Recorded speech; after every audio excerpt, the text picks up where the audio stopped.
kauna-unahan sa Pilipinas. Manila Broadcasting Company. DZRH, a proud member of MBC Media Group. 6 na minuto na makalipas ang alas 4 ng umaga.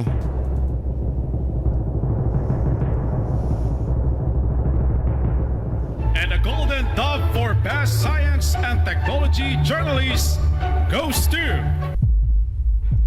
Angelo Palmones, DZRH. Ito na ang 28th KBP Golden Dove Awardee, Best Science and Technology Journalist, si Angelo Palmones sa Magandang Umaga, Pilipinas! DZRH, Magandang Umaga, Pilipinas! Sa DZRH Radio, DZRH TV at DZRH Online. Kasama si Kuya Angelo Palmones. Magandang Umaga, Pilipinas! Aba, ang bilis ng panahon. Thursday na tayo, ha? Bukas, Biyernes na. Thursday tayo ngayon, 5 ng Pebrero 2026. Sa ulo ng ating mga balita, 2 impeachment complaint laban sa Pangulong Bongbong Marcos. Idiniklarang insufficient in substance. Kongresistang isinasangkot sa flood control scandal. Ang tawag nila ay kontraktor. Nag-resign sa Kamara. Menorya sa Senado, bigong mapatalsik si Tito Sen bilang Senate President. Congressman Kiko Barsaga muling sinuspende ng 60 araw. Malamig na panahon dulot ng amihan ramdam sa malaking bahagi ng Luzon. Bagyong Basyang naging tropical storm na, 7 lalawigan nasa ilalim ngayon ng signal number 2. Kasama pa rin natin ang buong radyo natin FM nationwide, ang ating action radio station sa Luzon, Visayas at Mindanao. 91.7 BNFM Radio sa Cebu at 94.3 FM sa Jensan. Bagong balita, bagong impormasyon. Kasama si Kuya Angelo Palmones. Magandang Umaga, Pilipinas!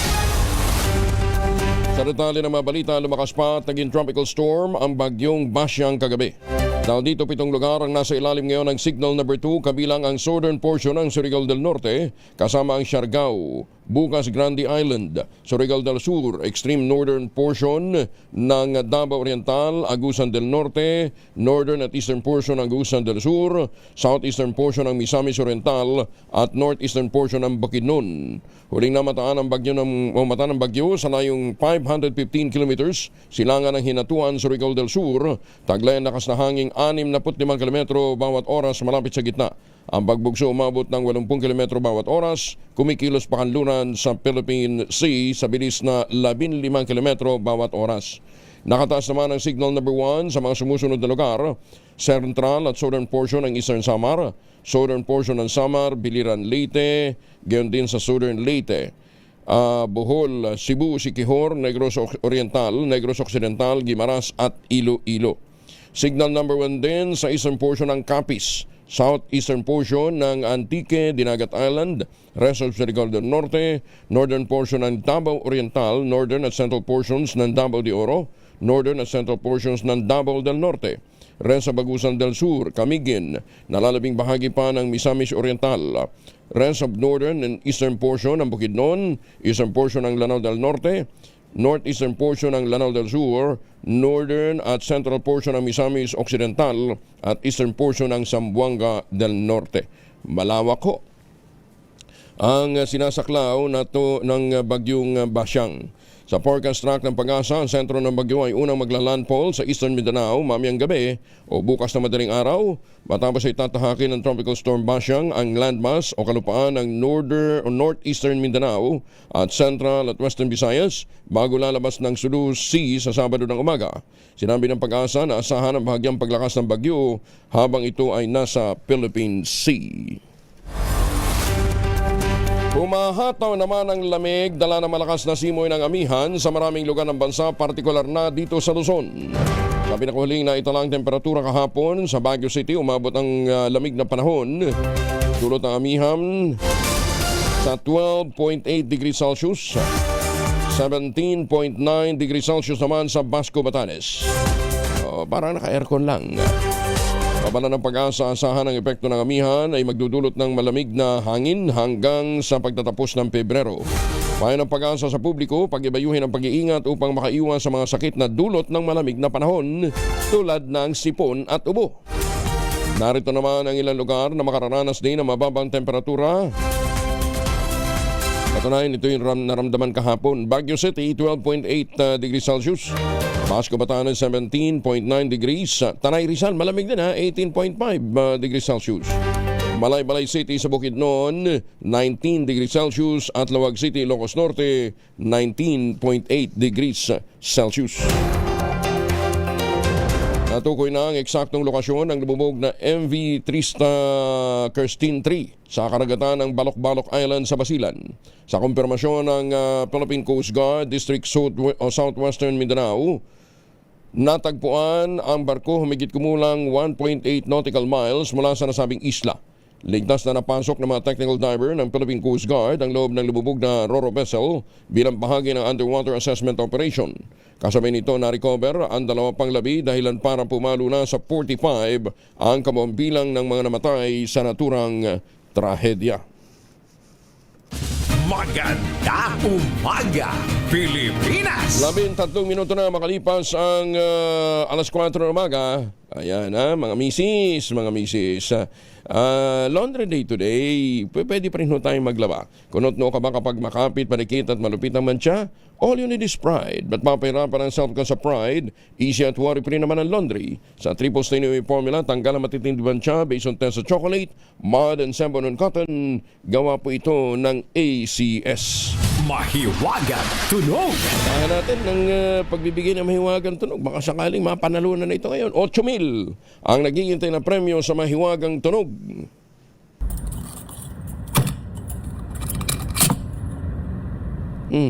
Basta yan ginagamitan ng kandila. Alam niyo na, lahat ng mga bagay na ginagamitan ng kandila. Diba? Pagka may birthday, may kandila din. Ang inyong mga sagot, ipapadala po ninyo sa 0919-282-6485. Sundin ang tamang format po ng pagdetext. Empty space, name / address / contact number / at ang inyong sagot. Isang beses lamang po maaaring mag-text sa ating text line gamit ang inyong mga mobile number. Sa mga sasagot online, kinakailangan meron po kayong sharer badge. Bagong balita, bagong impormasyon. Kasama si Kuyang Angelo Palmones. Magandang umaga, Pilipinas! Ay, magandang umaga po sa mga taga-Tagaytay. Maganda daw, malamig daw ang panahon doon. Enjoy nyo lang yan. Nabigo ang driver na aktres na si Ryan Ramos na maituro ang 2 pulis na manoy nanakit at nang torture sa kanya habang siya'y nakakulong sa Makati Police Station sa loob ng 3 araw. Sinamahan ng National Bureau of Investigation ang dating driver ng aktres na si alias Totoy sa himpilan ng pulisya. Ngunit hindi natagpuan doon ang 2 pulis na isinagawang walkthrough sa detention cell kung saan umano nangyari ang pananakit. Sa kwento ni Totoy, kahit sa loob ng police station, sinasaktan din siya ng 2 pulis at pilit na pinaamin sa akusasyon laban sa kanya ni Ramos, Michelle D. at Samantha Panlilio na di umano'y ninakaw niya ang angpaw na may mga sensitibong larawan. Humihingi na ang NBI ng kopya ng CCTV footage sa kondo kung saan siya ikinulong ng 3 babae at sa Makati Police Station na pinagdalhan sa kanya. 15 minuto na makalipas ang alas 4, patuloy na hong tumatanggap ang Philippine Amusement and Gaming Corporation para sa mga entries ninyo para sa 2026 Pagcor Photo Contest. Ang tema po ng patimpalak ngayong taon ay Kids at Play. Layon nitong ipakita mga simpleng tagpo na sumasalamin sa pagiging masayahin ng mga bata at mga asal na natutuhan sa simpleng paglalaro. Bukas po ang Pagcor Photo Contest sa lahat ng mga Pinoy photographers, amateur at mga professionals basta ang edad ay 16 years old pataas. Ayon kay Pagcor Chairman at CEO Altenco, hangad ng paligsahan na mapanatili ang mga tagpo na nagpapakita kung paano nakatutulong ang laro at libangan sa paghubog ng karakter at pangarap ng isang paslit. Sinabi nga ni Chairman Tenco, sa paglalaro nagsisimula ang pangarap. Sa paglalaro nahuhubog ang kanilang kinabukasan. May 3 kategorya ang patimpalak. Pwede po sa conventional, mobile at drone category. Yung conventional, gamit po yung mga conventional camera. Yung mobile naman, lahat po ng mga mobile device po ninyo, mga smartphone, tablets, action camera, basta yan po, pwede ho yan. Ha? Tapos yung drone naman, syempre, yung drone-mounted camera. Pipili ang PAGCOR ng 8 grand winners sa bawat kategorya. Sa conventional category, yung 8 ay mananalo ng tig 100,000 pesos plus trophy. Yung sa mobile at drone categories naman, tatanggap ng tig 50,000 pesos plus trophy. Ayan, siyempre meron din mga finalists at saka mga consolation prizes. Kinakailangan pong magparehistro online ang mga kalahok bago magsumite ng kanilang entries. Ang huling araw po ng submission ng entry, matagal pa, June 30, 2026. Magandang umaga, Pilipinas! 17 minuto na makalipas ang alas 4 ng umaga. Rich number 1. Na naman! Pinas! Ayun, magandang umaga po sa mga taga Inupacan, Leyte. Ayan, maupay nga aga. Teka muna, may public service lang tayo dito. Pinapalam po sa mga kaibigan at kakilala sa makabilang buhay na si Jose Francisco Jet Ariola na namuno noon sa Economic Intelligence and Investigation Bureau ng Bureau of Customs. Ang kanyang mga labi nakaburol sa Athena Chapel, 2nd floor, Eternitas Chapel and Columbarium sa Batasan Hills, Commonwealth, Quezon City.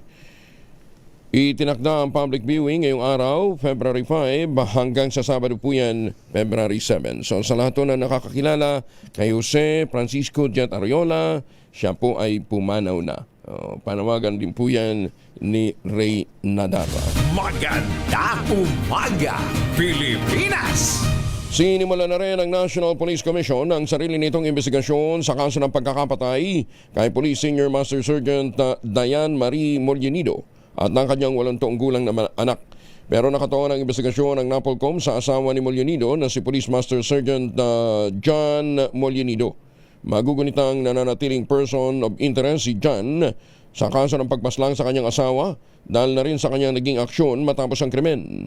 Kabilang dito ang mabilis na pagpapakremate sa labi ng mag-ina at ang umano'y kawalan ng emosyon nang ipaalam ang kanilang pagkamatay. Sa ngayon ay nasa restrictive custody pa rin si John Molinito ng NCRPO headquarters sa Camp Bagong Diwa sa Taguig.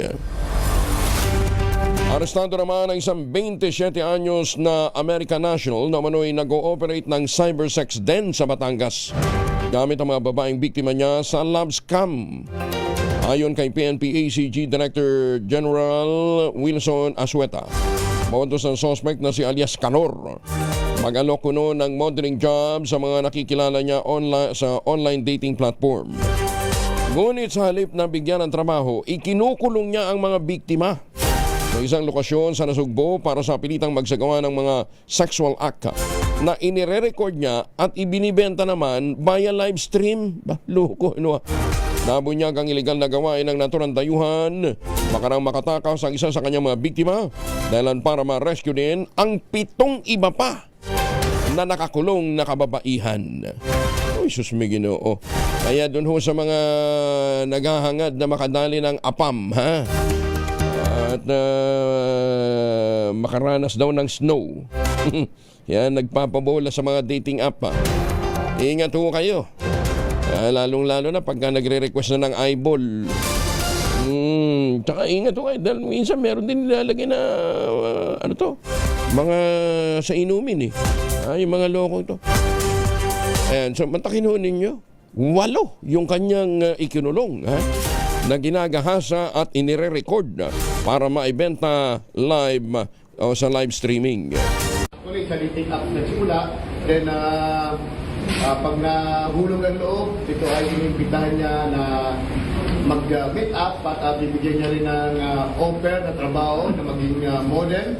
So kahit wala ng screening na agensya man lang, so hanggat itong ating mga kababaihan mapauo at ma-mindsetting. So ayun, ganun katindi yung mga panloloko nung ugok na yan, ha? Oo. Kahapon din nakausap natin si Attorney Jet Maronilia. Mag-iingat ho tayo, talagang usong-uso yung mga love scam ngayon dahil nga mag-Valentine's. Yung iba talagang ayaw gustong maging o ayaw maging malamig ang kanilang Valentine's Day. Kaya nagpupunta sa mga dating app. Yung iba naman, mga senior na, feeling may asim pa rin, gustong-gusto pa rin hong pumasok sa mga ganyang klase ng mga dating app na yan. Kaya ingat ho kayo. Kaya mga lola naman kasi. Natandaan ko tuloy isang matandang kausap ko. 75 years old. Oo. Nung sabi namin, binobola lang ho kayo niyan. Mantakin mo. Hinihingan siya ng hinihingan siya. $, ang hinihingi. Sagot sa amin inggit lang kayo. May asim pa ako. Diyos me naman, Ayun. Tapos bandang huli, tumawag. Tulungan mo naman ako. Bakit? Kailangan namin, bakit po? Gusto namin makuha yung aming parcel na ipinadala. Iniipit ng customs. Ilang beses na daw siya nagpadala ng pambayad. Ayun. Nauto. Ayan, ha. So, ingat ho sa mga ganyang klase ho ng mga racket, ha? Para nang sa gayon happy po ang ating Valentine's. Magandang umaga, Pilipinas! Magandang umaga sa mga taga-Ayala Coordination Center. Kumusta na kayo, ha? At magandang umaga din po sa mga suki natin dyan sa Malabon City. Umapila si Tourism Secretary Cristina Prasco ng mas pinigting pang regulasyon at transparency sa airline pricing. Ito ay sa harap ng hinaing ng publiko na mas mahal pang pumunta sa mga local tourist destination kaysa sa mga international na biyahe. Sa pagdinig ng Senate Committee on Tourism, nanawagan si Prasco na gawing mas abot kaya at accessible para sa mga Pilipino ang airfare sa domestic flights. Sinabi ng kalihim, kailangan tutukan ang pagkakaroon ng malinaw at transparent na publication ng patas at makaturuang ang airfare rates. Alinsunod sa Republic Act 11682. Sinabi ni Prasco, katuwang ng taong bayan ng DOT sa panawagan para sa komprehensibong pagtugon sa tamang pangangasiwa ng ticket prices at pagpapabuti sa infrastruktura ng bansa. Pinatatanggal na ni Tourism Secretary Cristina Garcia Prasco ang lahat ng tourism materials ng kagawaran na merong pagbumukha niya. Ayon kay Prasco, mahigpit din ang kanyang direktiba sa regional office na tigilan na ang paggamit ng kanyang larawan para sa mga promotion. Sinabi ng kalihim, layo ng hakbang na ito na maiwasan ang kontrobersiya na niya'y distraction lamang at mas matututukan ang mga totoong issue sa sektor ng turismo kung wala yung kanyang picture sa mga tarpaulin, sa mga streamer at sa mga publication. Ginawa ni Prasco ang pahayag matapos siyang gisahin sa pagdinig ng Senate Committee on Tourism kaugnay ng umano'y pagbalandran ng kanyang mukha sa mga tourism campaign materials na para daw self-promotion. Mariin namang itinanggi ng Tourism Secretary ang alegasyon at muling idiniin na hindi niya kailangang i-promote ang kanyang sarili dahil wala naman siyang balak na tumakbo sa anumang national position. Yun, punta na lang daw kayo ng Cebu. Mga coffee shop nila doon at saka mga tindahan, meron pong mukha niya. Yan, ha? In fairness, maganda naman si Secretary. Kaya lang, Sek, mukhang too late the hero. Tutsugiin ka na daw. Drug paraphernalia nasa mata mga otoridad sa isang bagahe sa loob ng truck sa Allen Port, Northern Samar. May 2 na aresto. Detalye ng balita mula kay Jane Galit Bantayan, Aris 34. Jane, good morning. Agad na inaristo ang 2 katao sa port ng Allen, Northern Samar nang makuha ito ng drug paraphernalias. Naaristo ang mga ito sa isang operasyon kontra droga na pinangunahan ng Allen Municipal Police Station sa pamumuno ni Police Captain Verna Sisista, Acting Chief of Police, kasamang Philippine Coast Guard Allen Station at Philippine Coast Guard K9. Nalaman ang mga drug paraphernalias nang magsagawa ng regular paneling inspection sa loob mismo ng Philippine Archipelago Ports at Terminal Services ng Dapdap Port, Barangay Kinabranan Zone 2, Allen, Northern Samar.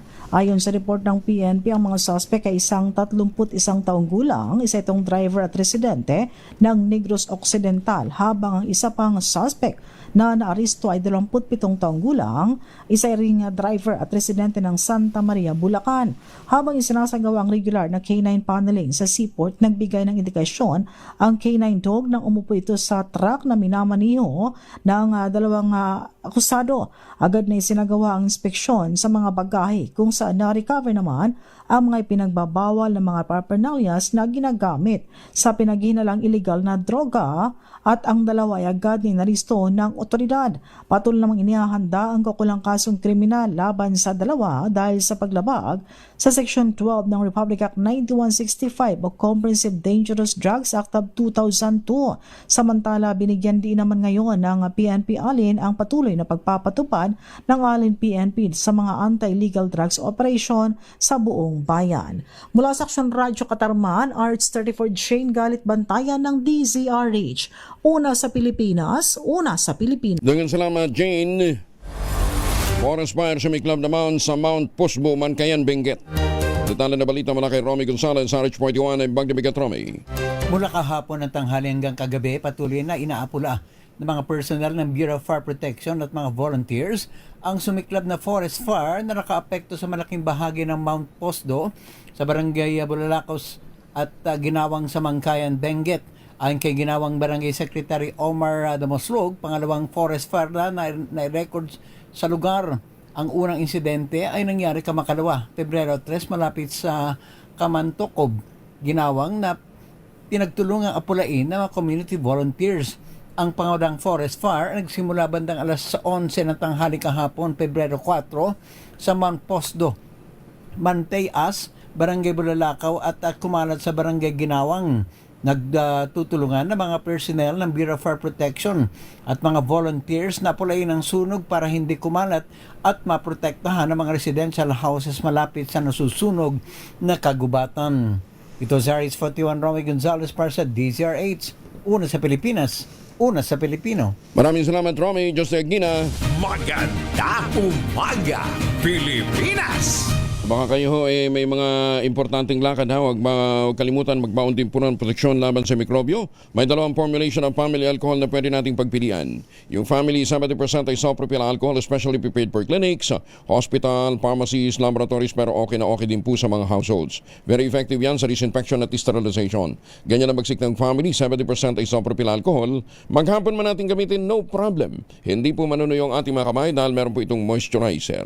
Yun namang mabangong family rubbing compound improve alcoholone. Yun po yung mabangong isopropyl alcohol na ginagamit po ng mga masahista, mga barbero, mga doktor, mga nurse, mga kabedrona for sponge baiting and other cleansing purposes. Family rubbing alcohol parang DZRH book na sa mahabang panahon.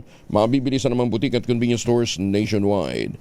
Family rubbing alcohol, hindi lang pampamilya, pang sports pa. And speaking of mga komadrona, gaganapin po ang 27th National General Assembly of Midwives ng Philippine League of Government and Private Midwives. Ang tema, Midwives as Tantol, Midwives as Health Service Providers Amidst Diversity. April 15 to 17 yan sa The Forum, Philippine International Convention Center dito po sa Pasay. Ayan lahat ng mga komadrona, inaanyayahan natin. Para po sa karagdagang impormasyon, makipag-ugnayan kayo sa 0956-196650 o sa 0915-855-1119.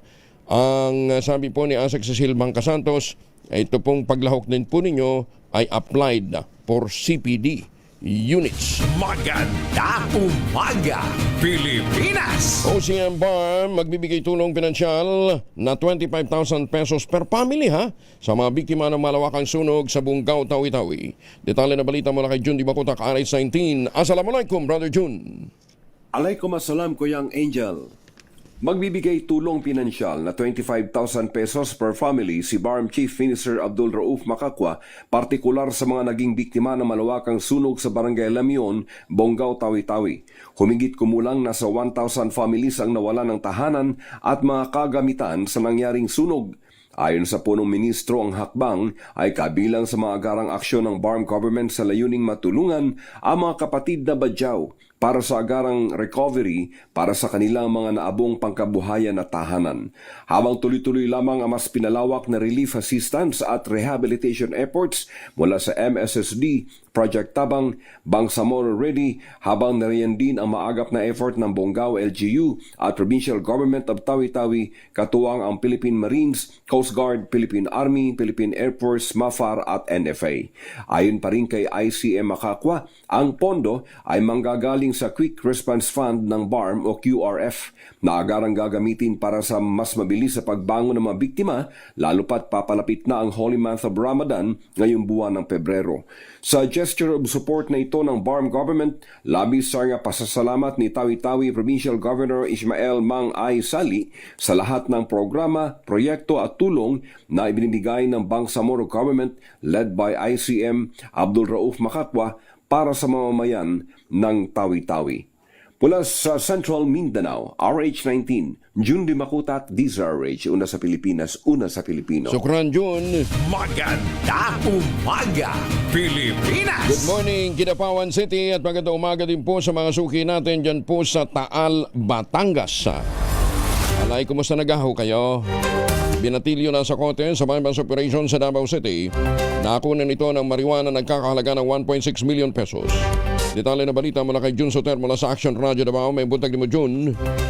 Mayong buntag usab, Kuyang Angel. Kalabuso sa kulungan ang isang 18 anyos na binatilyo matapos makumpiskahan ng tinatayang 5.2 kilos ng pinatuyong dahon ng marijuana na nagkakahalaga ng humigit kumulang 1.6 milyon sa isang bypass operation sa Barangay Talomo, Davao City, Pebrero 4, 2026, bandang alas 3:25 ng hapon. Isinagawa ang operasyon ng Philippine Drug Enforcement Agency Regional Office 11, katuwang ang National Bureau of Investigation Southeastern Mindanao Regional Office at Ecolan Police Station. Kinilalang suspect sa alias na John, residente ng PLDT Village sa Talumo, na naaresto matapos magbinta ng isang vacuum-sealed na pakete ng hinihinalang marijuana na nagkakalaga ng 5,000 pesos sa isang operatiba ng PDEA na nagpanggap na pusher buyer. Bukod dito, nakumpiska para ng otoridad ang 4 na malaking vacuum-sealed packs at 24 na maliliit na pakete ng hinihinalang marijuana, pati ang marked bypass money na ginamit sa transaksyon. Kasalukuyan nasa kustudiya ng mga otoridad ang suspect at haharap sa kasong paglabag sa Republic Act 9165 o Comprehensive Dangerous Drugs Act of 2002. Ito si June Soter para sa DZRH. Una sa Pilipinas, una sa Pilipino. Maraming salamat, June. Dagang salamat. May buntag sa mga tigpaminaw nato diya sa Davao. May buntag kay Kadote Tampadong yan sa Malita. Mga misi, sa may araw si Mr. Pag-uwi galing ng trabaho, abay dalyan sa germs sa katawan nila. Para labanan ang amoy araw at amoy pawis, gumamit ang Shield Bath Soap regularly. Unbeatable ang Shield sa paglaban sa germs versus another brand may shea butter. Pampalambot ang kutoy sa prasyong abot kaya 1250 SRP.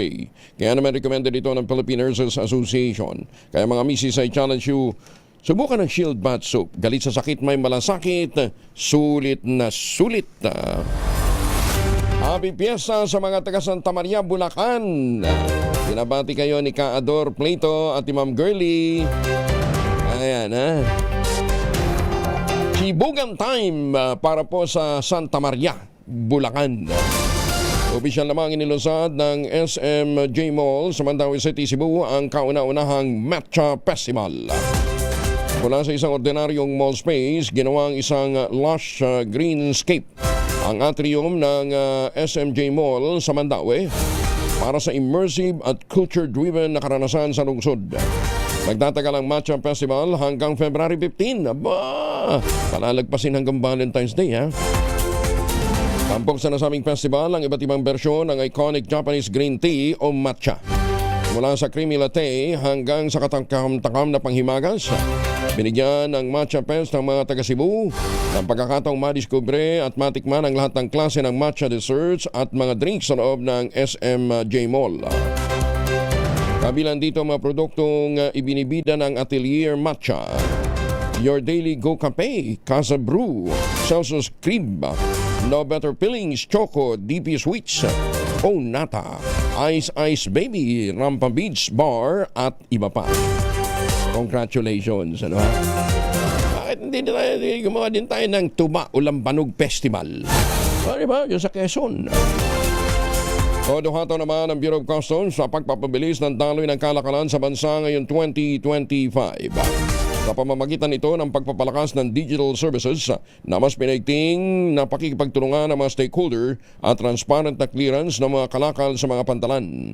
Sentro ng reforma ng BOC ang paggamit ng makabagong digital tools upang mabawasan ang abala sa mga importer gayon din sa mga exporter. Kabilang dito ang pag-upgrade ng online tax estimator, paglulunsad ng Origin Management System o OMS, pagpapatupad ng ASEAN Electronic Document Exchange para sa mas mabilis na verifikasyon ng mga trade documents sa pagitan ng mga bansa sa Southeast Asia. Kasama rin ang full rollout ng Electronic Certification of Origin o ECO Portal para sa mas madaling pagpoproseso ng mga aircraft parts sa Clark International Airport at iba pang strategic goods. Bukod sa teknolohiya, nagpatupad din ang BOC ng polisiya upang mabawasan ang administrative burden ng mga negosyante. Kabilang dito ang pagpapalawig ng validity ng accreditation ng mga importer mula 1 taon patungong 3 taon. Ginawa din ni Commissioner Ariel Pumeseno na pare-pareho ang off-the-top na tariff sa buong bansa para sa mas malinaw na gasto sa logistics. Epektibong na ipatutupad ang 60 araw na suspension sa pag-aangkat ng bigas para sa katatagan ng merkado at marami pang ibang mga reforma. 38 makalipas ang alas 4, tinapos na ng Philippine Agriculture Secretary na si Francisco Chu Laurel ang produktibong ministerial na pagbisita sa Japan kung saan nakipagkita ito sa bagong Agriculture Minister ng Japan at Senior Vice President ng Japan International Cooperation Agency o JICA upang isulong ang kooperasyon sa agrikultura, fisheries at seguridad sa pagkain. Binigyan din ni Secretary Laurel ang interes ng Pilipinas na maibaba ang taripa ng Japan sa sariwang saging habang inihanda naman ang paggamit ng comprehensive at progressive agreement sa Trans-Pacific Partnership. Hiniling din ito ang bagong market access para sa suha, pabilisin ang pagpasok ng Japanese grapes at ang pinagandang protocol para sa mangga, papaya at poultry products mula sa mga rehiyon na libre o ligtas sa avian influenza. Iminungkahi din ng Pilipinas na palawakin ang Memorandum of Cooperation upang maisama ang fisheries. Bukas naman ang Japan sa plano na pangunahan ang Philippine-Japan Joint Committee on Agriculture meetings sa June 2026. Umaasa si Secretary Laurel na malalagdaan ang inimyendahang MOC ngayong taon bilang tanda ng ika-70 taon ng Philippine-Japan Diplomatic Normalization. Sa ginanap ng pagbisita, nakuha din ni Secretary Laurel ang tulong ng Japan para sa rice processing system ng NFA Cauayan City sa Isabela. Ang pasilidad ay mayroong 4 na 30 metric ton grain dryers at isang 10 ton per hour rice mill at 4 na 1,000 ton silos na makababawa sa pagkalugi ng 6 na mga magsasaka, napapahusay ang kalidad ng bigas, napapanatiling matatag ang reserba sa buong taon at ang tulong kasunduan ay nakatakdang lagdaan din ngayong Pebrero para sa agarang implementasyon. Aba, congratulations! Maganda umaga, Pilipinas!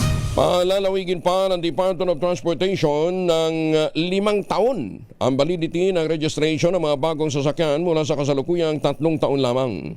Ayon kay Transportation Acting Secretary Giovanni Lopez, may inisyal ng approval ang Pangulong Bongbong Marcos sa naturang panukala na target na maipatupad sa February 15. Kaugnay nito, bubuuan niya ang DOTR at ang Land Transportation Office ng guidelines para matiyak ang maayos na pagsasagawa ng roadworthiness check alinsunod sa direktiba din ng Pangulong BBM. Sinabi ni Lopez, kahit extended ng 5 taon ang validity ng registration ng mga bagong sasakyan, iminumungkahin niyang sumailalim pa rin sa roadworthiness check ang mga ito pagsapit ng ika-4 na taon. Itong ilalabas po natin ngayon na from 3 years to 5 years, no, ito subject sa LTO, sa memorandum circular na nila, imumungkahi ko na on the 4th year, dapat may roadworthiness check pa rin. Ayun. Yes, may roadworthiness check pa rin. Ang pinapalaki po natin yung valid registration. No, ibig sabihin, hindi na nila kailangan pumila ulit ng pagkabahaba, hindi na nila kailangan mag-leave, sayang ang oras, but they should do a roadworthiness check. Magandang umaga sa mga taga Cavite City. Maganda umaga, Pilipinas! Sunog sumiklab naman sa Tacloban, 2 bahay ang naapektuhan. Detalye ng balita mula kay Jimmy Angay-Angay, RS32, maupay nga agad Jimmy. Sumiklab ang sunog sa lungsod ng Tacloban, 2 bahay na apektuhan. Ito ang sinabi ni Bureau of Fire Protection Tacloban City Chief Fire Arson Investigation and Intelligence Section Senior Fire Officer 2 Anthony Alvin Duran. Ayon kay Isip Otto Duran, na base sa mga witnesses, may namoy sila na gasolina at pumutok at dito na sumiklab ang apoy. Kinidala ng mga bombero ang may-ari ng bahay na nasunog na sina Fatima Jackson at Emilito Olidario. Nangyaring sunog pasado alas 10 ng gabi sa Barangay 71, Agadagat, Tacloban sa likod ng gasoline station. Tinatayang mahigit 100,000 pisong pinsala ng sunog at wala namang casualty. Mabuti na lang nakaresponde agad ang mga bombero. Sa loob ng 5 minuto, ang mga fire trucks ng Bureau of Fire Protection Tacloban at fire volunteers na hindi na makapikto pa sa ibang mga kabahayan. Mula dito sa DYVL Action Radio Tacloban, ito si Arstratito Jimmy Angay-Angay para sa DZRH. Una sa Pilipinas, una sa Pilipino. Dagan salamat, Jimmy. Abay, teka muna, baka kayo ay pabalik na ng Pilipinas sa mga seafarers natin, sa mga magbabalik bayan ng mga OFW. Diyan po sa Hong Kong, sa Taipei, Taiwan, sa Macau, diyan po sa Middle East. Ay, kumusta na yung mga suki natin diyan sa Jeddah, Saudi Arabia, ha? Ingat po kayo lagi. Kung kayo pabalik na ng Pilipinas, abay, huwag na magpasalubong na imported na tsokolate. Meron po tayong Tangerine Chocolate.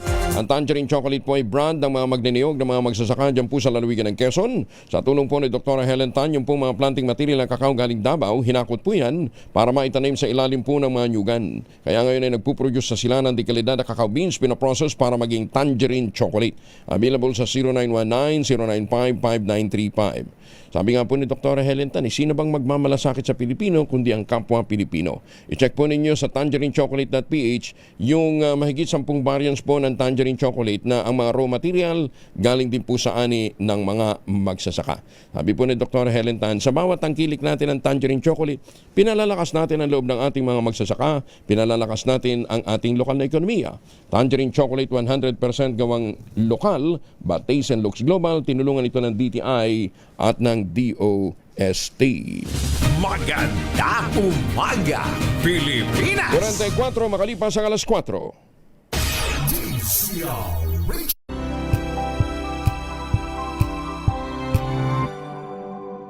Maganda umaga, Pilipinas! 47 na makalipas ang alas 4 ng umaga. Muli, happy piyesta sa mga taga Santa Maria, Bulacan. Nabati kayo ni Kaador, ha? Magandang umaga din po kay Mayor Sene Mendoza sa Talisay, Batangas. 3 individual timbog sa anti-illegal logging operation. Troso na samsam naman sa Morong Bataan. Detalye ng balita mula kay Danny Kumilang. RH37, Danny, good morning. Sa patuloy na pagsisikap ng pamahalaan na mapangalaga ng kalikasan at ipatupad ang mga batas sa kagubatan, matagumpay na naaresto ng Bataan Police Provincial Office sa ilalim ng pamumuno ni Colonel Marte Salvadora, Provincial Director, ang 3 individual na nagsasagawa ng illegal logging sa Sitio Limuran, Barangay Nagbalayog, Morong Bataan. Batay sa ulat na isinumiti kay Colonel Salvadora, ang mga tauhan ng Morong Municipal Police Station ay nagsagawa ng operasyon na nagresulta sa pagkakaaresto ng mga suspect at pagkakasamsam ng 9 na piraso ng troso ng tanggili 2x6x8. Ang mga naaresto suspect at ang mga nakumpiskang kahoy ay dinala sa Morong Municipal Police Station para sa wastong dokumentasyon at disposisyon, at naharap sila sa kasong paglabag sa Presidential Decree Number 705, Section 77, Illegal Possession of Forest Product. Danny Kumilang, RH37, DZRH, una sa Pilipinas, una sa Pilipino. Maraming salamat, Danny. May paaba kay kayungan sa ating mga kababayan dyan po naman sa Pampanga. May buntag sa mga taga New Bataan, Davao de Oro. MMFF 2025 entry, sinasahang papatok sa Netflix matapos langawin sa mga sinihan. Longong Wintologo, grabe naman to. Flaps naman sana. Yan ang babalita sa atin ni Morley Alino. Morley, good morning. Gising na ang showbiz, rampa na Pilipinas. Good morning, Kuya Angel. Medyo sad, Kuya Angel, ang nakaraan palang resulta ng Metro Manila Film Festival. Dahil ang mga pelikulang Bar Boys, Love You So Bad, I'm Perfect, Reconnect, Manila Finest, naku, hindi pala ito kumita. Ang sabi ng aking source ay umaasa pa rin na mabenta ang kanilang mga pelikula sa Netflix. Kasi nga, lugi. Malaki ang kapital, mababa ang bumalik. Bukod tanging ang pelikula lang ni Vice Ganda na Call Me Mother ang kumita talaga. Pero ang the rest, lugi. Hindi nakasambot ng puhunan ang mga producer. Kaya nga tanong, sa susunod bang Metro Manila Film Festival ay may maglalakas loob pang producer ang sumali sa nasabing festival? Well, yan ang ating aabangan. Ako po si Morley Alinio para sa DZRH. Una sa Pilipinas, una sa Pilipino. Babu! Maraming salamat, Morley. Ay, magandang umaga kay Jose Ramon Nulod. Magandang umaga sa mga taga Hayward, California at sa mga taga New Jersey. Ma'am Evan Lang, dyan po sa Las Vegas, good morning. At sa Midnight Singers natin, dyan sa San Diego, California, good morning, Tita Lloyds. At saka si Don Jun Yambao. Opisyal lamang humingi ng paumanhin ang aktivista at dating kongresista na si Walden Bello kay Jeffrey Tupas, ang dating information officer ni Vice President Sara Duterte. Nagugat ang public apology sa naging pahayag ni Bello noong 2021 kung saan idiniin niyang si Tupas ay gumagamit umano ng illegal drugs sa isang beach resort sa Davao. Bagay na itinanggi ni Tupas sa taging basihan ng kasong cyber libel laban sa dating mambabatas. Aliham ni Bello, kinilala niyang nagawang pagkakamali sa pagbibitaw ng mga alegasyon na walang sapat na basihan laban kay Tupas, humingi ng tawad na sa naidulot nitong emotional at psychological distress sa kanyang naging pahayag. Kung hindi pa na-demand hindi pa nadali na cyber libel hindi siya hihingi ng pamanhin. Wala naman masama kung hihingi tayo ng pamanhin. Uulitin ko nga Humingi ako ng pamanhin doon sa pamilya ho ni Engineer District Engineer diyan sa sa diyan sa Quezon City, si Engineer Johnny Protesta. Ganun sa kanyang pamilya at mga anak, nagamit ho natin yung storya na sinasabing may mga ghost flood control project sa Quezon City, pero sabi ho naman ng Department of Justice no isang undersecretary wala daw doon ho sa kanilang inspeksyon napatunayan nila walang ghost flood control project. Sorry po, naniwala ho kami sa fake news na ipinangalandakan ho naman ni Mayor Joy Belmonte. Ayan, so sorry again kay Engineer Johnny Protesta. Sana DPWH maglabas kayo ng listahan ng mga lugar na wala naman talagang ghost flood control project nang sa gayon makahingi din tayo ng paumanhin doon sa iba pang mga naapektuhan. May mantakin ho ninyo ngayon hirap na hirap daw maningil yung yung mga kontraktor. Kahit nagsabi na ang presidente na bayaran na yung mga matitinong mga kontraktor, pahirapan, kinakailangan daw ang clearance galing pa sa central office.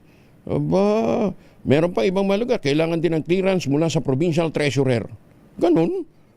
Di panibagong layer na naman yan ng red tape, tanong nga nila, nasaan yung pera? Bakit ngayon hindi pa sila mabayaran?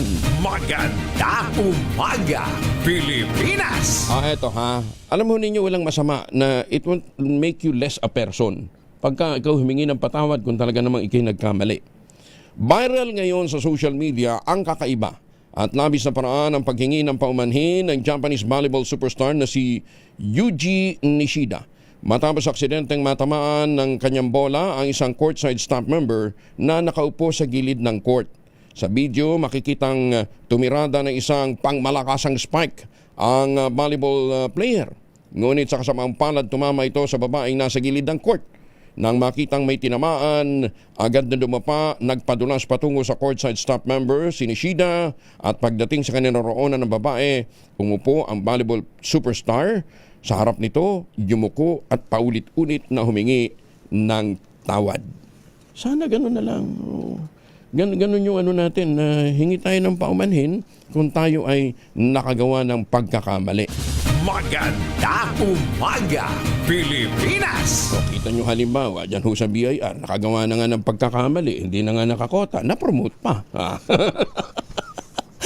Ibang usapan naman yan. Abangan natin, magkakaroon ba ng kaliwanagan ang mga usaping yan sa pagdinig mamaya ng Senate Blue Ribbon Committee. Maganda umaga, Pilipinas! Senate Blue Ribbon Committee, hindi Senate Blue Ribbon Comita.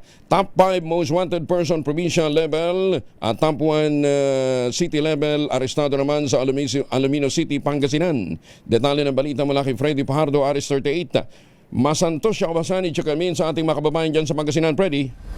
Masantos siya kabusang Kuyang Angel. Himas Rias ngayon sa Alumino City, Pangasinan Police Station ang suspect na top 5 most wanted person provincial level at top 1 city level na isang 31 anyos na binata walang trabaho at residente sa nasabing lungsod matapos itong masakote alas 7 ng gabi sa barangay Tanaytay sa syudad. Batay sa ulat ni Alumino City OIC Chief of Police Lieutenant Colonel John Ringo Quintinita na nakarating sa tanggapan ni Provincial Director Colonel Arbil Mercolio, ang pagka-aresto sa suspect ay sa bisa ng warrant of arrest na pinalabas ng Regional Trial Court Alumino City sa kasong 4 counts of institutory rape, no bail ban recommended. Sa ngayon ay hinihintay na lamang ng mga otoridad ang ilalabas na commitment order ng hukuman upang mailipat ang suspect sa BGNP. Mula sa Action Radio Pangasinan, ito si Freddy Pajardo, Aristartit, nag-uulat para sa DCRH una sa Pilipinas, una sa Pilipinas. Maraming salamat, Freddy. Maganda umaga, Pilipinas!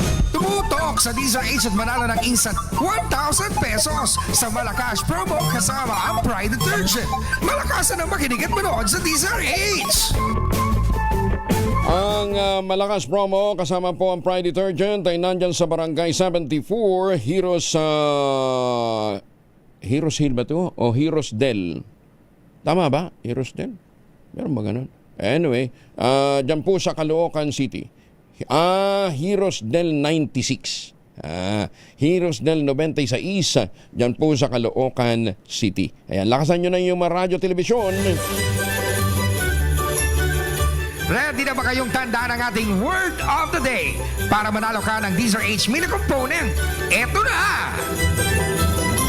Ang ating word of the day ay covert. Covert. Sa Tagalog, itago. Ayan, sa Cebuano, gitago. Sa Ilocano, lemeng. Ayan, ang ating word of the day ay covert. Maganda umaga, Pilipinas! Parang ito, hindi naging matagumpay ang covert na kudeta laban kay Senate President Tito Soto. Itong kinumpirma ni Senate President Tito Sen matapos ang sesyon ng walang naging pagpapalit sa liderato. Kasunod dito ng ugong mula sa minorya na si Senator Loren Legarda ang napipisil na papalit kay Soto sa Senate Presidency. Sa pagtatapos ng sesyon kahapon, pinatulan ng mayorya ang ugong, pinaupo si Senator Loren sa upuan ng Senate President. Sa live streaming session ng Senado, makikita ang ngitian ng mga senador kasama si Tito Sen habang nakaupo si Legarda sa Senate President seat at ilang ulit na tinawag ni Subiri si Legarda na Madam President. Already, right, Madam President? Yes, session is resumed. Thank you, Madam President. Madam President, I move that we adjourn session until 3 o'clock in the afternoon, Monday, February 9, 2026. I so move, Mr. President. Madam President. Any objections? I don't see the minority here, only the majority. This is also in cooperation with the minority. With the minority. They know that yes. we're going to adjourn early. No objections heard.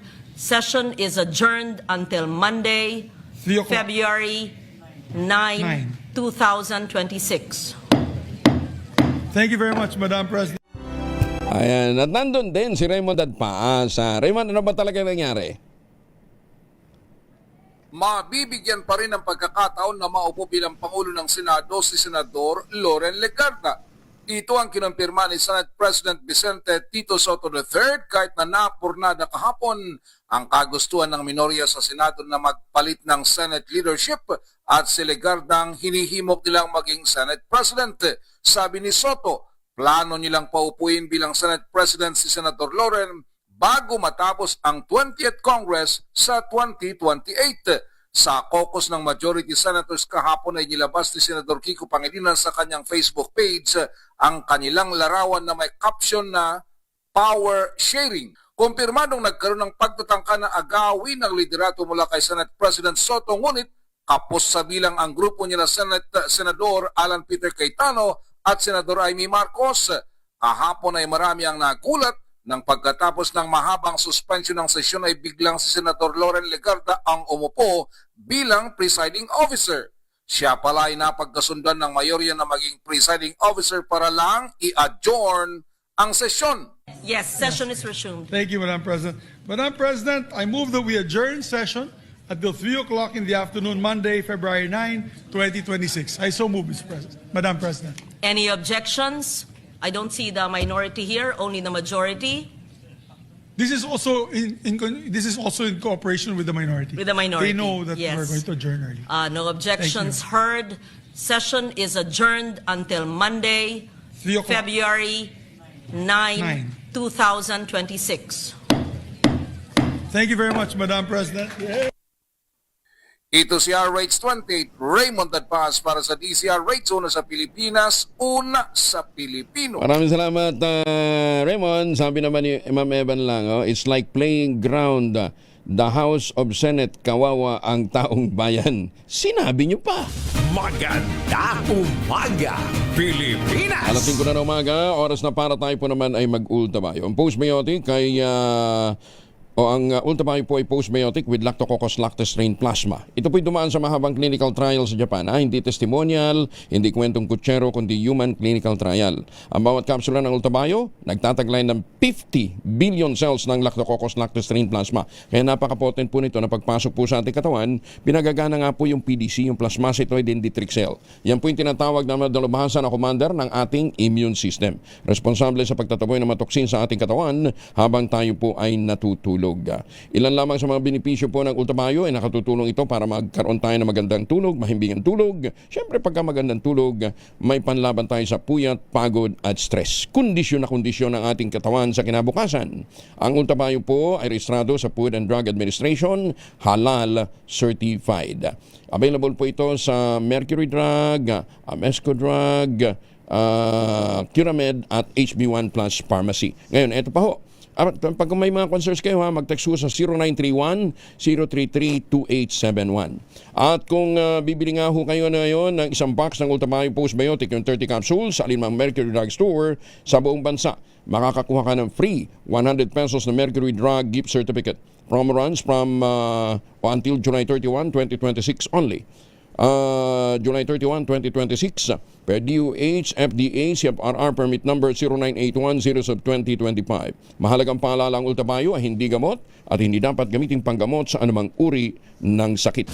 Maganda umaga, Pilipinas! 2 minuto makalipas ang alas 5. This time check is brought to you by ACS Manufacturing Corporation, ISO certified, maker of world-class quality Pride detergent. RH! Champion Detergent, tapat po sa inyo. RH! Ang balitang yan ay hatid sa inyo ng Red Horse Beer. Kasangga mo sa Relax Sarap.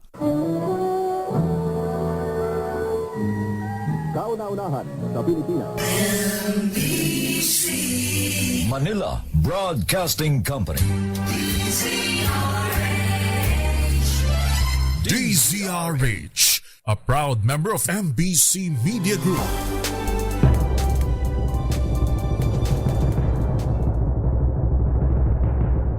And the Golden Dove for Best Science and Technology Journalist goes to Angelo Palmones, DCRH. Ito na ang 28th KBP Golden Dove Awardee, Best Science and Technology Journalist, si Angelo Palmones sa Magandang Umaga, Pilipinas!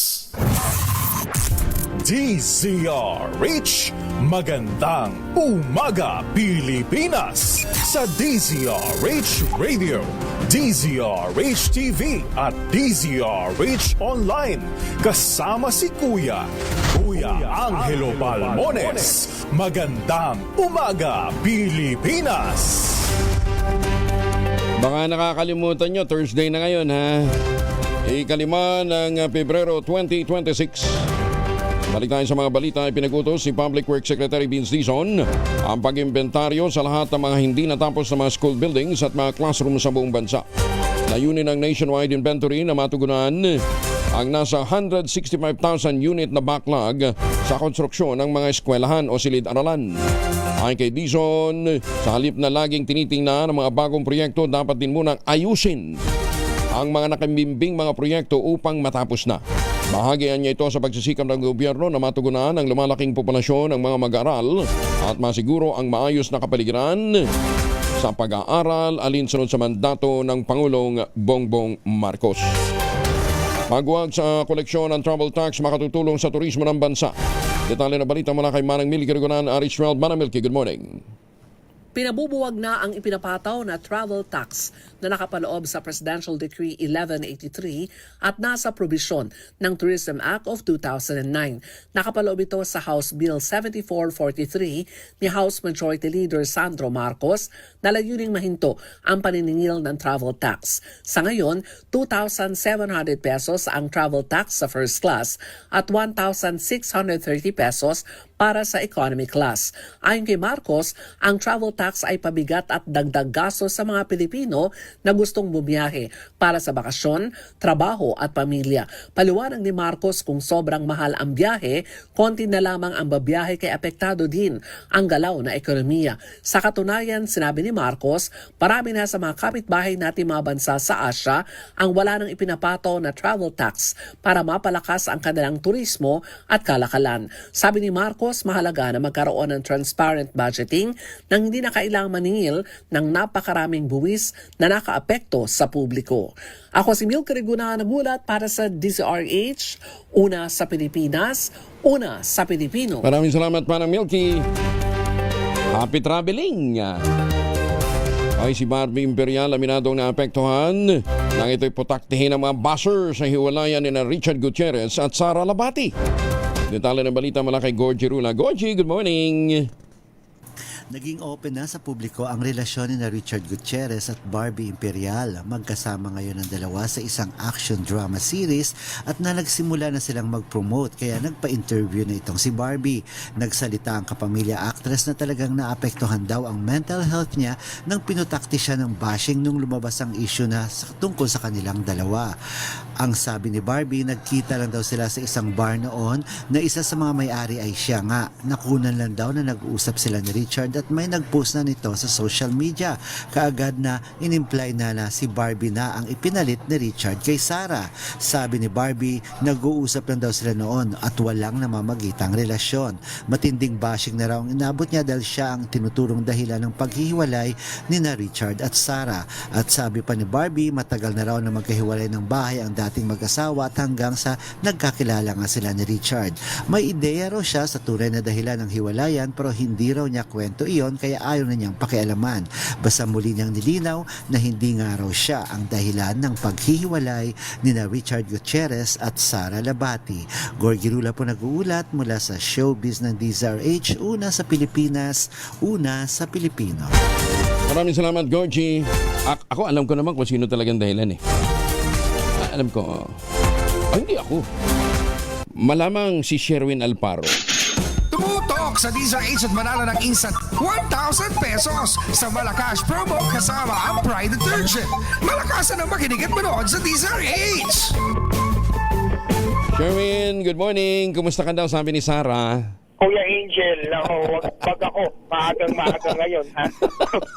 Kaya ito kung sino talaga. Pero kung gusto mong malaman, ibubulok ko sa iyo mamaya. Pero, eto muna, seryoso. Bigyan mo naman, ayaw gumalaw. Tay, smile naman. Parang stop that tayo. Ayan. Ngumiti na sa tatay. Ang aga-aga. Alam mo po, Armando Codete. Si Tatay Armando Angelo, talaga namang avid fan ng DZRH dahil palagi nakatutok sa kanyang radyo sa DZRH. Tatay, palagi ka nakatunin sa DZRH. Bakit DZRH? Maganda po balita dyan sa DZRH. Lagi ako nanonood, nakikinig dyan sa radyo niya. Sherwin. Maganda na balita. Magandang lalaki pa yung nagbabalita. Given. Lalaki nagbabalita. Teka muna. Sherwin. Wala yun yung mga artista eh. Anong pangalan ni Kuya? Armando o Armando? Si Armando Poblete po. Armando. Kompleto po. Okay, Armando, hindi Armado. Armando lang, oo. Huwag Oo. na ma-Armado. Oo, akala ko Armado. Tatanungin ko na kaagad, asan sukbit nyo? Bakit?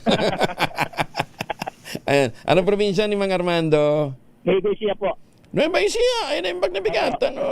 Kumusta kayo? Saan sa Nueva Ecija? Sa Bacaluna po. Bacaluna? Saan yun? Ano? Sa Ha? Kain? Saan? Sa Muñoz po. Sa Muñoz. Science City of Muñoz. Science City of Muñoz. Ayun doon sa may yan ba yung sa kanto ng ng Green Lane?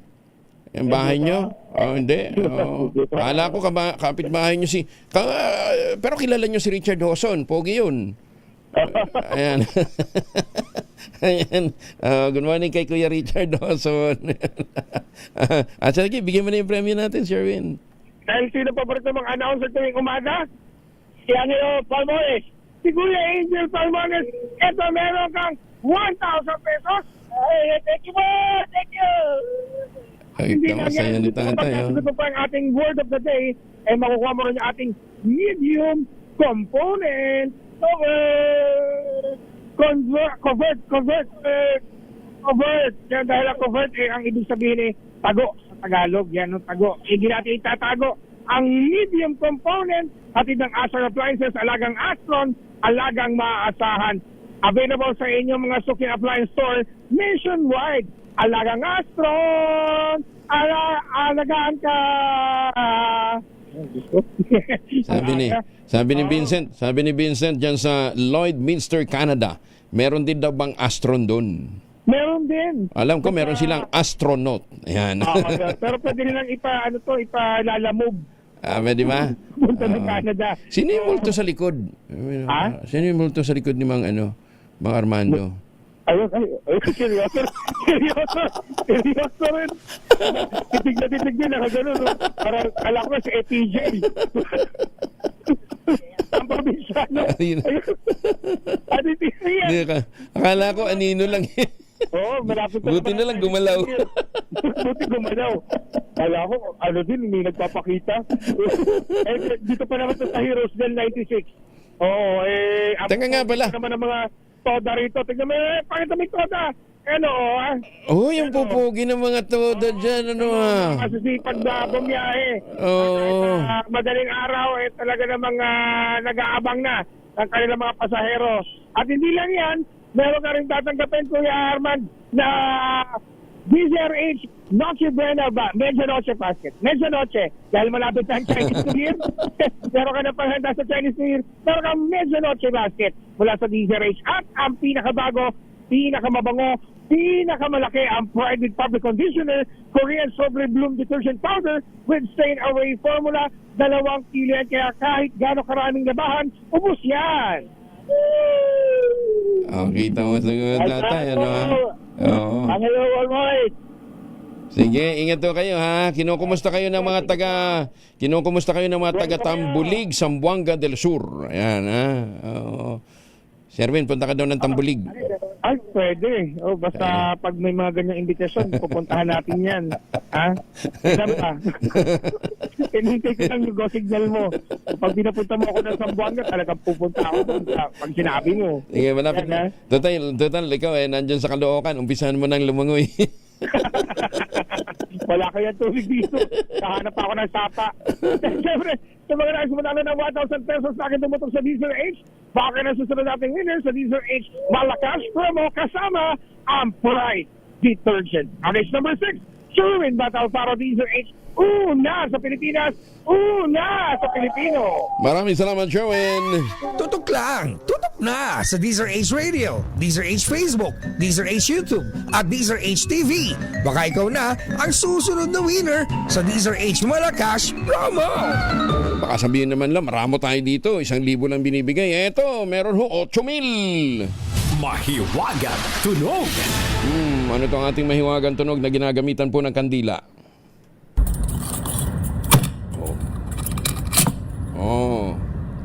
Basta ginagamitan daw ho ng kandila yan. Ha? Ang inyong sagot ipapadala po ninyo sa 0919-282-6485. Sundin ang tamang format po ng pagdetext, empty space, name slash, address slash, contact number slash, at ang inyong sagot. Isang beses lamang po maaari mag-text sa ating text line gamit ang inyong mobile number. Sa mga sasagot online, kinakailangan meron po kayong sharer badge. Maganda umaga, Pilipinas! Ay, magandang umaga muna kay Ambassador Harry Amping. Ambassador, good morning ha. Kay Justice Enargito ng Sandigan Bayan, Justice Max De Leon ng Court of Appeals. Uy, magandang umaga din sa ating mga justices ng Korte Suprema ha. Doon sa mga hindi natitinag dahil sa mga paratang ng judicial overreach. Ayan ha. Ang dami talagang matatalinong abogado sa Pilipinas. Ano ha? Ay, magandang umaga po kay Justice Maidas Marquez, kay Justice Raul Villanueva, kay Justice Alex Gasmundo. Good morning. Ayan, at sa lahat ng ating mga justices. Mayor Sene Mendoza, good morning. At muli sa mga taga Santa Maria Balacan, happy fiesta. Binabati kayo ni Kaador Plito. Maganda umaga, Pilipinas! Si Ma'am Lori de la Cruz mula sa Pag-asa kasama na natin. Ma'am Lori, kumusta na si Basyang? Good morning sir at sa lahat ng ating mga taga-subaybay. Kasalukuyan nga po, huling nakita ang bagyong Sebastian sa layong 440 kilometers east of Hinatuan, Surigao del Sur at nasa tropical storm category ito. Taglay ang hangin na 65 kilometers per hour near the center at gustos na 80 kilometers per hour. Nakikita po natin na maglalandfall po ito ngayong gabi or bukas ng madaling araw sa Surigao del Sur. Yan po yung kanyang landfall point. So ngayon nakataas na ang signal number 2 sa Surigao del Norte, kasama na ang Siargao, Bukas, Calanda Island, Surigao del Sur, extreme border portion ng Davao Oriental, Agusan del Norte, Agusan del Sur, Misamis Oriental, northern portion ng Bukidnon at maging sa Camiguin.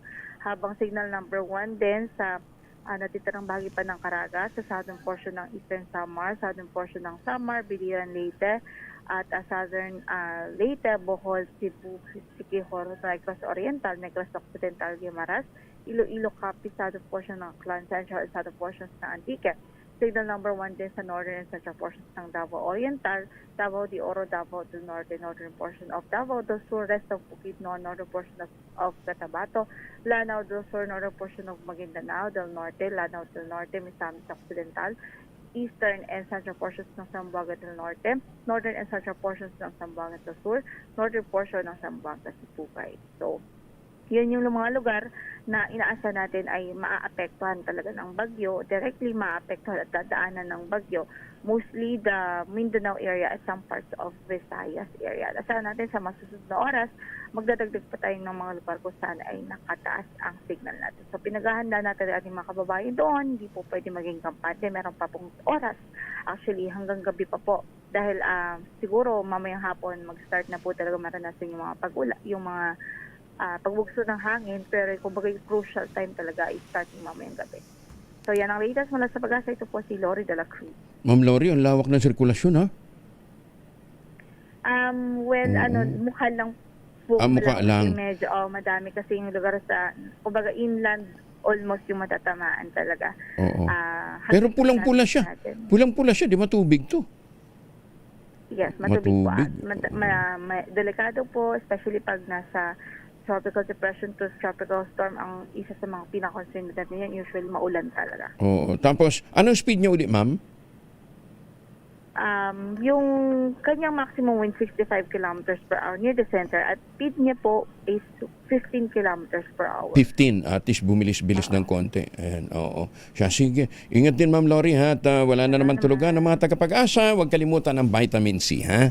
Ayan. Thank you, Ma'am Lori. Si Lori de la Cruz mula po naman sa Pag-asa. Maganda umaga, Pilipinas! At muli tinatawagan natin ang mga kumadrona sa iba't ibang panig ng Pilipinas. 27th National General Assembly of Midwives. Ang tema, Stand Tall, Midwives as Health Service Providers Amidst Adversity. April 15 to 17 po yan. Sabi po ni Asek Cecil Bangcasantos, yung mga lalahok applied for CPD units. Ayan ha. Para po sa karagdagang impormasyon, tawag ho kayo sa 0956-196-6050. Maganda umaga, Pilipinas! Sambay lang, Edwin Duque. Sandali at na doon sa mga mamamalengke. Maghahanap buhay lang ako sandali, ha? 18, makalipas ang 5:00. Hello,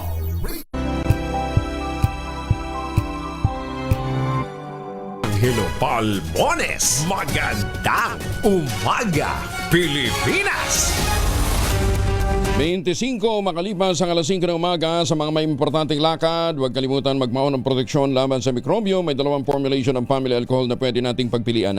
Yung family 70% isopropyl alcohol, especially prepared for clinics, hospital, pharmacies, laboratories, pero okay na okay din po yan sa mga households. Very effective sa disinfection at sterilization. Ganyan na bagsik ng family 70% isopropyl alcohol. Maghapon man natin gamitin, no problem. Hindi po manunuyo ang ating mga kamay dahil meron po itong moisturizer. Yun namang mabangong family rubbing compound improve alcohol. Yun, yung mabangong isopropyl alcohol na ginagamit po ng mga masahista, mga barbero, mga doktor, mga nurse, mga kabadrona for sponge baiting and other cleansing purposes. Family rubbing alcohol parang di sa reachable na sa mahabang panahon. Mabibili sa namang butik at convenience stores nationwide. Family rubbing alcohol, hindi lang pampamilya, pang sports pa. Ay magandang umaga sa mga blind masseur sa iba't ibang mga airports. Yung isa, kinukumusta niya si Supremo. Pagka daw nagkita kami ni Senator Lito lapid-lapid, batiin daw sila, ha? Dahil nakakalimutan niya na daw, Sen, magpamasahe sa kanila, ha? Mamalengke muna tayo. Nasa 7th Avenue, Caloocan Market si Edwin Duque. Uy, yun na, tumaas daw ang presyo ng karne. Alamin natin kung bakit. May buntag mo, Edwin. May buntag, Miguel. Walang forever yung presyo. Matapos yung dalawang araw na bumaba yung presyo ng karne sa Miguel, hindi namang tumaas ito sa 320. Nung unang baba nito, pumalo ng 280 at ito kahapon, nagkaroon ng 300. Pero namang 320 dito sa 7th Avenue, dito sa Caloocan. Yung pork chop, ang giniling, ang pigi, yan ay 320. Yung pata ulihan ay 300. Yung unahan ay 300. Yung Miguel, yun ang hindi nagbabagong presyo ay 360. No? Sa lahat ng palengke, 360 din po. Abang itong presyo naman ng isda, itong bangos, at ay pumalo naman ko dyan lang 260. Ang Bulacan, itong galing na Bulacan ay 220. Ang tilapia, ito pumalo naman ng 160 yung malalaki. Yung medyo kaliitan ay 140. Ito yung isda na Batangas. Abang yung galing naman ng Bulacan, ito yung medyo mababa kunti. 90 hanggang 110 pesos bawat kilo. Tumaas din bagyan ng 320 itong galunggong at yellowfin 330. Yan. Ang pusit, ito yung medyo mataas-taas ka rin kunti. Ang pusit tumot, kung isang araw ay 180, 210. Ang pusit kalawang 210. Ang calamares 330. So 40 halos ang itinas ito. Yung swim, ito ay 180 at pinakamataas sa presyo nito, yung pinakamalaki ay 530 pesos. Yung espada, ito yung mataas-taas ka rin, nasa 380. Ang bisugong tunay, 320. Ang lapo-lapo, 240 hanggang 480. Yung salay-salay, 240. At ito naman yung bagyang tagas dito. Sa presyo ng manok ay natin 200 pesos ang bawat kilo. Ang presyo ng gulay, 160 pa rin. Ang napalaya, ang kalabasa, 60 pesos. Ang kamatis, 40 hanggang 50. At yung malalaking klase ay 60 pesos bawat kilo. At itong labanos quintal, bumaba ng 10 piso mula sa 90 ngayon 80 pesos. At talong, itong mataas na kakuntihan talong at dahil umabot na ito ng 100 pesos mula sa dating 80 pesos. Ang luya, 160. Ang sibuyas, 180. At ang imported ay 100 pesos. Yung bawang at yung ibang gulay ay hindi naman gulay presyo. Ano pa dito sa siling na puso na siling 300. Ang siling na taligang ay ito medyo mababa pa rin. Nasa 50 hanggang 60 pesos. Yung makopa, 200 pesos pa rin bawat kilo. Ang presyo na nga prutas, talaga paggalaw. At habang yung mga dahon-dahon ay wala rin mga paggalaw. Ang presyo ng bigas, dalaw sa 35, 40. Susundan ito ng 53, 56. Habang yung brown rice, 56. Yung bagong ani, ito pinakabababa ngayon ay 40 pesos. Sa balagkit, 58.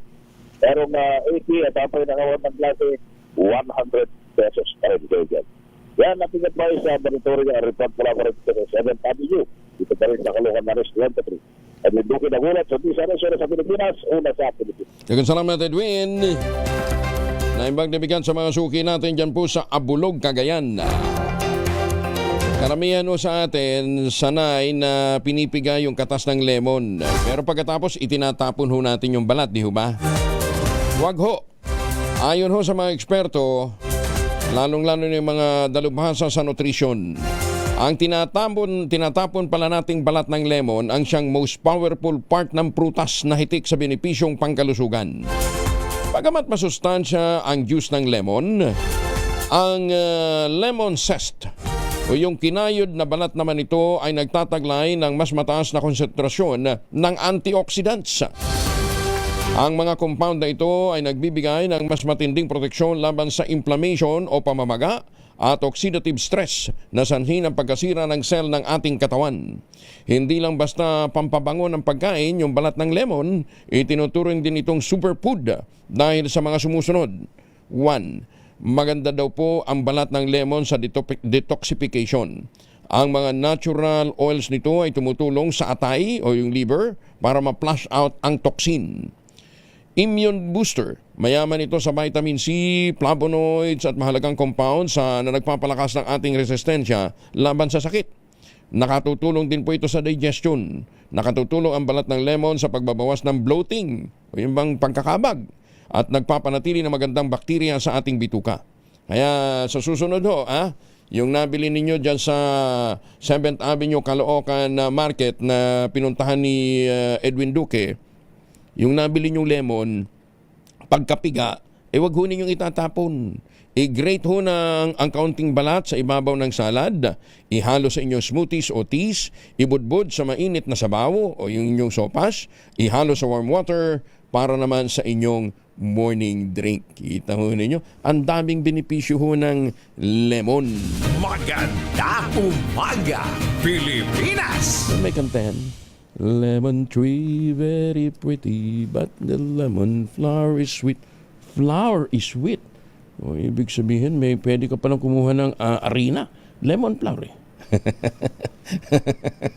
But the fruit of the poor lemon is impossible to eat. Bagong balita, bagong impormasyon. Kasama si Kuya Angelo Palmones. Magandang umaga, Pilipinas! Hindi ko na itutuloy ang pagkanta dahil paparating na si Basyang. Baka lalong lumakas pa. Ayan. Okay, kumusta na ho yung mga taga-Quezon, para ho sa mga kababayan nating pauwi ng Pilipinas, lalong-lalo na yung manggagaling po sa iba't ibang panig ho ng mundo, kung magpapasalubong kayo ng tsokolate, tangerine chocolate, yan po ay produkto ng mga magniniyog ng mga magsasaka dyan po sa lalawigan ng Quezon. Sa tulong po ni Dr. Helen Tan, yung po mga planting material ng kakao galing Davao, hinakot po yan para maitanim sa ilalim po ng mga nyugan, kaya ngayon nagpuproduce na sila ng dekalidad na cacao beans, pinoprocess para maging tangerine chocolate. Available yan sa 0919-095-5935. May mahigit 10 variants po ang tangerine chocolate ng mga raw material, galing din po sa ani ng mga magsasaka. I-check po ninyo sa tangerinechocolate.ph. At sabi nga po ni Dr. Helen Tan, sino bang magmamalasakit sa Pilipino kundi ang kapwa Pilipino? Kaya sa bawat pagbili natin ng tangerine chocolate, sa bawat angkilik natin ng tangerine chocolate, pinalalakas natin ang loob ng ating mga magsasaka. Pinalalakas natin ang ating lokal na ekonomiya. Tangerine chocolate 100% gawang lokal but taste and looks global. Tinulungan po ito ng DTI at ng DOST. Magandang umaga, Pilipinas! Higit naman sa 300 individual humirit ng full disclosure sa nag-leak na draft ng committee report ng Senado kaugnay ng flood control scandal. Detalye ng balita mula kay Giselle Ricoport, RH15. Giselle, good morning. Good morning, Kuya Angel. 347 individual ang humihiling sa Senado ng full disclosure ng nag-leak na draft ng Senate Blue Ribbon Committee na nagre-rekomendang kasuhan ng plunder at malversation ang ilang drafe at kasalukuyang senador. Naghain si Atty. Eldridge Marvin Aceron ng petition for full disclosure at iginiit na karapatan ito ng sambayan ng Pilipino sa impormasyon sa mga bagay na may pampublikong interes sa ilalim ng Article 3, Section 7 ng Konstitusyon. Commission. Matatandaan sa lumabas na sulat, binabawi na Senator Mig Zubiri, JV Ejercito at Win Gastorian ang kanilang mga lagda sa draft report ng panel. 6 na kahilingan ang laman ng petisyon ni Atty. Aceron sa Senado, kabilang na yung paglalabas ng buo at walang tinanggal o unredacted na draft ng Blue Ribbon Committee na pinamumunuan ni Senator Ping Lacson. Dapat din anyang panatiliin ng lahat ng bersyon, kabilang ang original na draft na permado bago ang pagbawi sa lagda ng 3 senador. Nais din ang petisyon na bigyan ng isang certified true copy ang Ethics Committee para sa mga nakabimbing reklamo laban kina Senator Jesus Cordero at Senator Ejercito. Bahagi rin ng panawagan yung pag-inhibit ng Ejercito sa lahat ng ethics proceeding na may kinalaman kay Escudero. Matatandaang nagain na rin sa Atty. Aceron ng ethics complaint laban kay Escudero kaugnay ng umano'y 30 milyong piso na campaign donation na tinanggap ng senador mula kay Lawrence Fabiano ng Center Race Construction na kadaunan nakaselyo di umano ng 16.6 milyong piso na kontrata mula sa nasyonal na pamahalaan. Ito sa Giselle Ricopol para sa DZRH sa Pilipinas, Uras sa Pilipino. Maraming salamat, Giselle. Ibinasura naman ng Korte Suprema ang petisyong inihain ni Attorney Ferdinand Topacio. Kasamang iba pa na kumikwestiyon sa legalidad ang pagbuo ng Independent Commission for Infrastructure o ICI.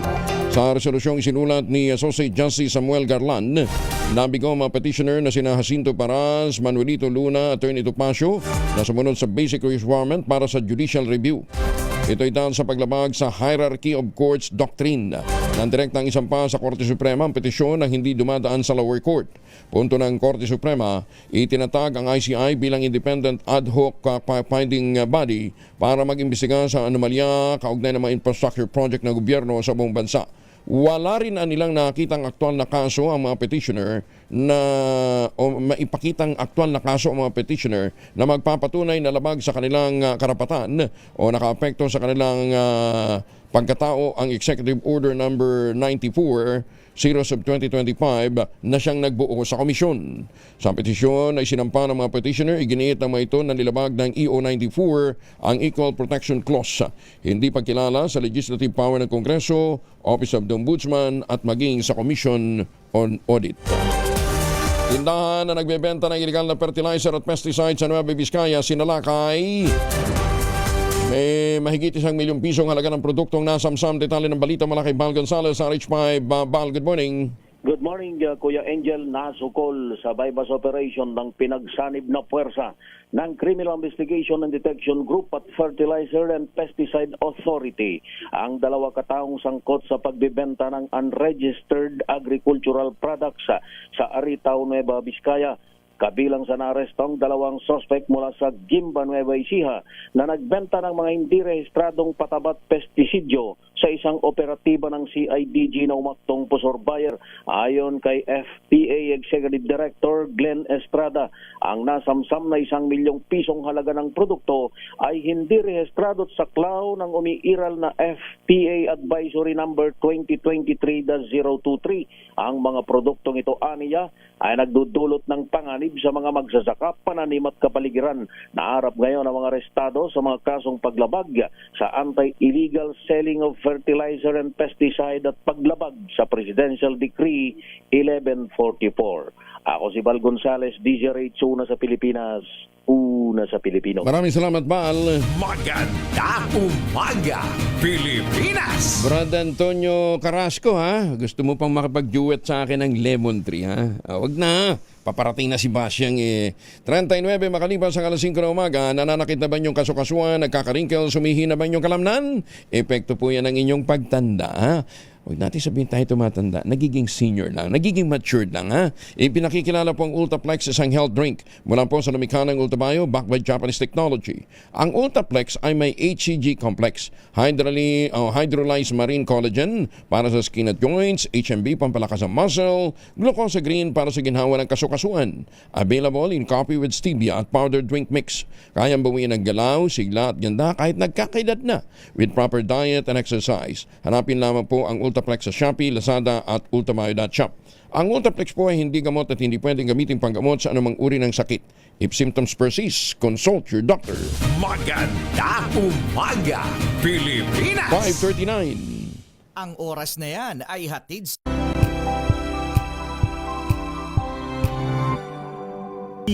Maganda umaga, Pilipinas! 46 na makalipas ang alas 5 ng umaga. Adjourn na pala yung sesyon kahapon ng Senado. So, wala nang hearing today. Sesyon lang. Ano ba yun? Hindi, pwede pa rin naman natang magkaroon pa ng sesyon, ng hearing kahit na walang sesyon. Hindi, pwede. Oh. PNP bukas sa parallel investigation sa kaso ng pagpatay sa pulis na binaon sa septic tank sa Bulacan. Detalye na balita mula kay Edniel Paro sa RH52. Edniel, good morning. Kuya Angel, nagpahayag ng kumpiyansa ang Philippine National Police sa panawagang parallel investigation sa kaso ng pagpaslang kay Police Staff Sergeant Renato Casaway Jr. Ayon kay Police Regional Office 3 Director Police Brigadier General Rogelio Peñones Jr. Para silang bukas kahit pumasok pa sa eksena ang Commission on Human Rights. Kasunod yan ang pagkakakaladkad sa periodistang si Orlan Mauricio dahil sa manay walang basayang pagdawit sa kanya at kanyang anak na brutal na pagpaslang kay Kasaway ay tinakpan sa septic tank sa Malolos, Bulacan. Kapatid na arrest ang anak ng mamamahayag na si Oliver Mauricio dahil sa manay nalalaman sa nangyaring krimen. Maugunitang sa bahay niya, nangyari ang nasabing pagmaril pero hindi ito nai-report ng kahit sino sa mga nakasaksi. Umalman na rin sa pagkaka-aresto kay Mauricio ang National Press Club at darawagan ng hiwalay na investigasyon sa sinasagawa ng PNP. Samantala, maliban sa unang 4 na kataong na-aresto sa krimen, subuko na nga rin sa Malolos PNP ang isa pang suspect na si alias Marvin. Narecounter sa bahay din ang isa pang alias Dako, ang motorsiklo ni Kasaway matapos ang follow-up ng pulisya. Pero, sabistansya muna sa iyo pang detalye si RD Peñones dahil nagpapatuloy pang follow-up operation sa iyo pang mga suspect at maya-maya lamang inasang magbibigay rito ng update si Interior Secretary John Vic Remulla dito sa Camp Crame. Bago nitong nag-alok ng 1 milyong pisong pabuya ang DLG para sa ikadarakip ng primary suspect at gunman at 6 na iba pang kinaganap na suspect sa pagpaslang civic officer sa Bulacan na ibinaon sa septic tank. Ako naman si Edniel Parrosa, nag-uulat para sa DZRH, una sa Pilipinas, una sa Pilipino. Edniel. Yes, Kuya. Spokesman na pala ng PNP ngayon si John Vic. Ay, siyang nag-a-announce sa malamang tinatanong ko lang. Kasi lahat ng press ko ng PNP siya nagme-press ko niya. Ay, kagaya kahapon, Kuya Angel, may development pero nagbe-beg up yung ilang mga opisyal at tabayaran na lang daw yun sa National Headquarters yung magiging update. Kasi magpe-press con si Secretary John Vic. Ako naman nagtatanong lang eh. Good morning. Masama bang magtanong? Ikaw naman nagtatanong lang ng tao eh. Sige, thank you. Gagalit ka naman eh. Tatanong lang yung tao eh. May mga maliban dyan sa kaso na Kuya Angel, may mga, kung di ako nagkakamali, may mga accomplishment pa ngayon na may kinalaman naman sa smuggling. At maya-maya, ang nangunguna rin dyan ay si Secretary John Pictumula, Kuya Angel. Balik sa'yo. Ayun, oo. Siyempre kayo naman, oo. Good morning, President John Vic, ano ba? Secretary John Vic. Ay, bakit iba yung napipindot ko? Ayun. Maganda umaga, Pilipinas! Ano intriga? Nagpipress ko lang yung tao eh. Ito, magandang tanong. Saan daw ba mas mahal? Sa red ribbon o sa blue ribbon? Pag hindi natuloy yung hearing mamaya, alam na this. Saan daw mas mahal? Sa red ribbon o sa blue ribbon? Maganda umaga, Pilipinas! Ginoong buhay ito. Natukoy na rin ng Philippine National Police Anti-Cybercrime Group ang mga taong nag-post sa social media ng peking medical bulletin ng kalagayan umano ng Pangulong Bongbong Marcos.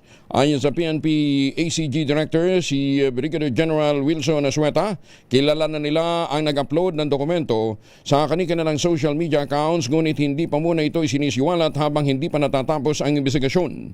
Sabi ni Asueta, bumuo na siya ng isang team na makikipag-ugnayan sa St. Luke's Medical Center at iba pang ahensya para sa mas malalimang pang pagsisiyasat Nauna nang inatasan ni PNP Chief General Jose Melencio Nartates Jr. ang ACG na tukuyan naman nasa likod ng pagpapakalat ng peking bulletin na niya ilabag sa batas sa tinatawag na disrespectful at insensitive.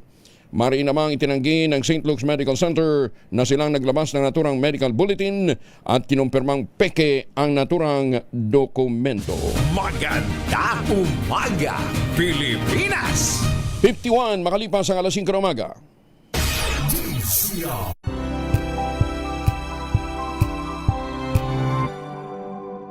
Kay Melvin Letrudo. Ayan buenos dias kay Melvin Sabi ni Boboy Carion. Ang DTI daw birahin nyo naman ang DTI kasi ubod taas na naman ang presyo ng mga bilihin. Pati ng karne, ng baboy. Kaya naman, rereklamo kayo. Sinabi ang pang Noche Buena pwede ng 500, nagalit kayo. Ngayon naman tumataas ang presyo, nagagalit na naman kayo. Wala naman puntahan sa inyo ang DTI, alam naman nating inutil sila, pero huwag naman natin yung pinangangalandakan nyo naman, pambira kayo. Hinahanap nyo, natutulog pa nga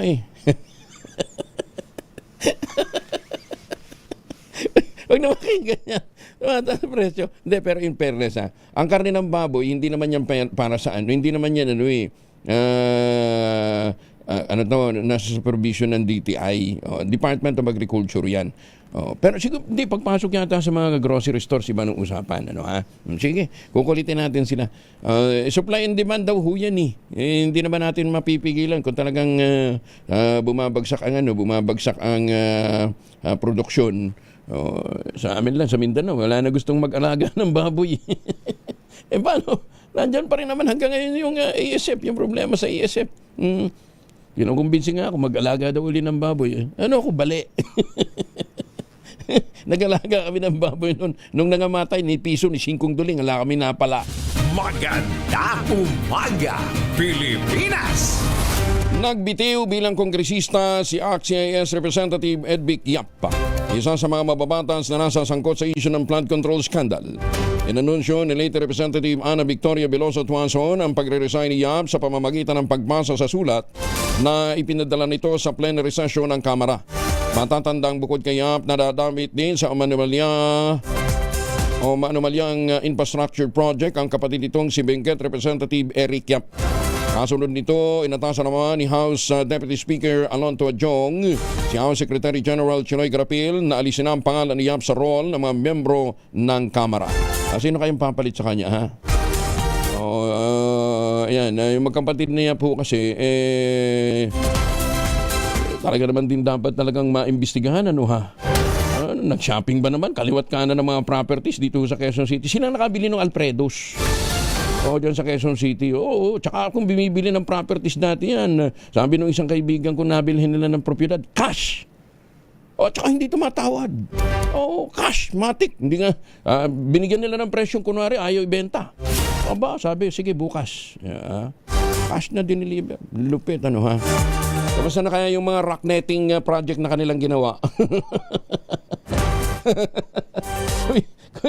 Di ba? Andakin nyo ninyo yung rock netting project na yun totoo naman yung may rock netting, Kaya lang ginaya nila, pagkatapos yung presyo pinagawa sa China, yung European technology, kinopya. Tapos, imbis na 6,000 ba yun? Basta, more or less, mga ganun yata ang presyo. Hindi ko na matandaan. Basta, eto naman, nasa mga record. Binento ho nila ng mga 300% yata ang taas. Ay, sa may ginoong buhay ito. Kaya naman pala, kaya mamili ng mga propiedad ng cash, kaliwat kanan na mamili. Parang mga taga-BIR din yan. Noon. Hindi ngayon. Ngayon, takot sila kay Commissioner Mendoza, Pero dati, lupit, Kaya abangan mo natin, kung magpapatuloy ho ba ang pagdinig ng Blue Ribbon Committee kaugnay po ng mga usaping yan. Intayin ho natin.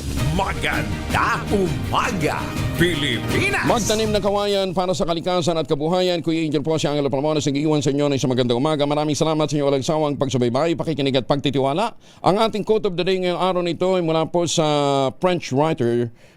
French ba ito?